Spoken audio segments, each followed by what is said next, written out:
दिल्लीत शरद पवारांच्या राष्ट्रवादीने घेतली विमान सेवेतून निवृत्त झालेल्या अधिकाऱ्यांची भेट। अजित पवारांच्या विमान अपघाताचा अहवाल यायला वेळ लागू शकतो, अधिकाऱ्यांनी व्यक्त केलं मत।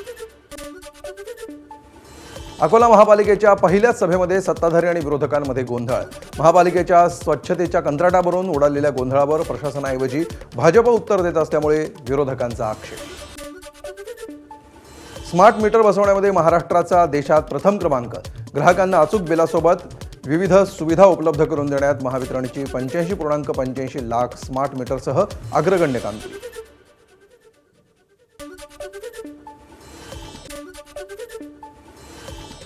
ज्येष्ठ साहित्यिका डॉक्टर अरुणा ढेरे यांना यंदाचा अक्षय पुरस्कार प्रदान। विविध क्षेत्रामध्ये अलौकिक आणि अतुलनीय कार्य करणाऱ्या व्यक्ती किंवा संस्थेला हा पुरस्कार दिला जातो।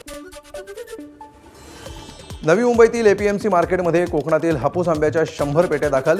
अमेरिकेनं आंबा निर्यातीवर 0% शुल्क लावल्यामुळे हापूस आंब्याला यंदा फायदा।